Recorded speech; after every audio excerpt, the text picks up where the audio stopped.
Matahari itu bintang loh, letaknya di tengah tata surya kita. Kayak bola api raksasa gitu, panas banget. Matahari ngeluarin energi yang luar biasa banyak. Energinya jalan melintasi angkasa, sampai ke bumi jadi panas dan cahaya.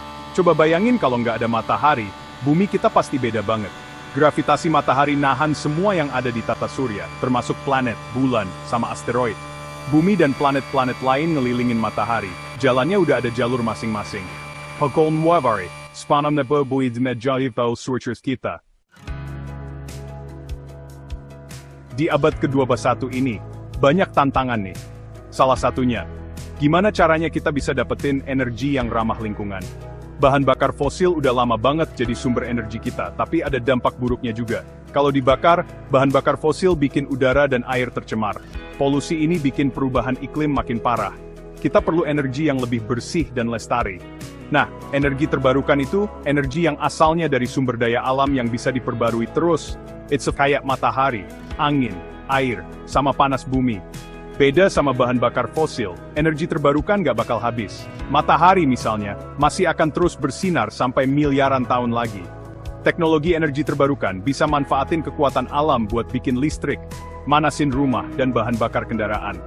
Kalau kita beralih ke energi terbarukan, kita bisa kurangin penggunaan bahan bakar fosil, dan bumi kita jadi lebih bersih dan sehat untuk anak cucu kita nanti. Matahari itu sumber energi yang hebat ya. Matahari ngeluarin dua jenis energi utama, panas dan cahaya. Energi ini jalan melintasi ruang angkasa sebagai radiasi elektromagnetik. Begitu sampai ke bumi, radiasi ini berinteraksi sama atmosfer dan permukaan bumi. Interaksi ini ngasih dampak yang besar banget buat planet kita. Panas matahari, atau energi panas, bikin permukaan bumi dan atmosfer jadi hangat. Panas ini juga penggerak cuaca, arus laut dan siklus air. Penting banget buat kehidupan lo. Cahaya matahari atau energi cahaya, bikin kita bisa melihat.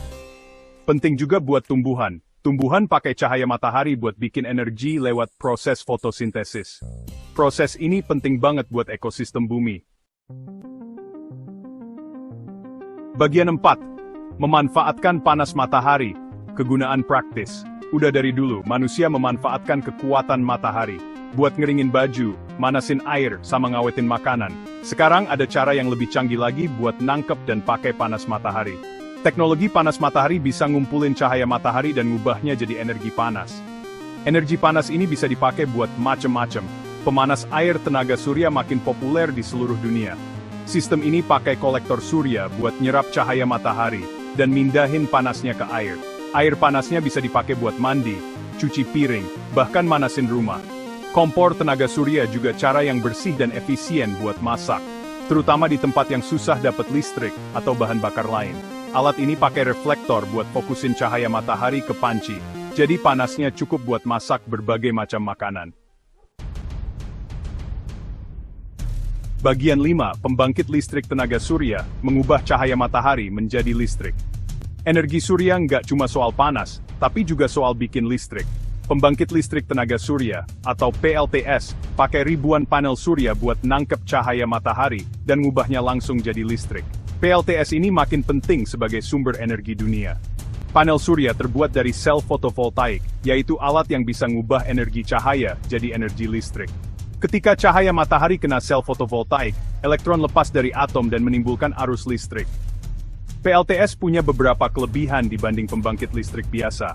PLTS nggak ngehasilin gas rumah kaca, jadi sumber energi yang bersih. PLTS juga nggak punya bagian yang bergerak, jadi perawatannya lebih mudah dan umurnya lebih panjang. Bagian 6. Anugerah matahari, fotosintesis dan kehidupan di bumi. Energi matahari penting banget buat semua makhluk hidup di bumi. Energi matahari jadi penggerak fotosintesis, yaitu proses di mana tumbuhan, alga, dan beberapa bakteri ngubah energi cahaya jadi energi kimia dalam bentuk gula. Gula ini jadi dasar kehidupan. Dalam fotosintesis, tumbuhan nyerap karbon dioksida dari udara dan air dari tanah. Pakai energi dari cahaya matahari, tumbuhan ngubah molekul-molekul ini jadi glukosa, sejenis gula, dan oksigen. Glukosa ngasih energi buat tumbuhan, biar bisa tumbuh dan berkembang biak. Sementara oksigen dilepaskan ke udara. Fotosintesis nggak cuma penting buat tumbuhan, tapi buat semua makhluk hidup di bumi. Fotosintesis jadi sumber oksigen utama di atmosfer kita, yang penting banget buat hewan bernapas. Selain itu, gula yang dihasilkan tumbuhan jadi dasar rantai makanan, ngasih energi buat semua organisme lain.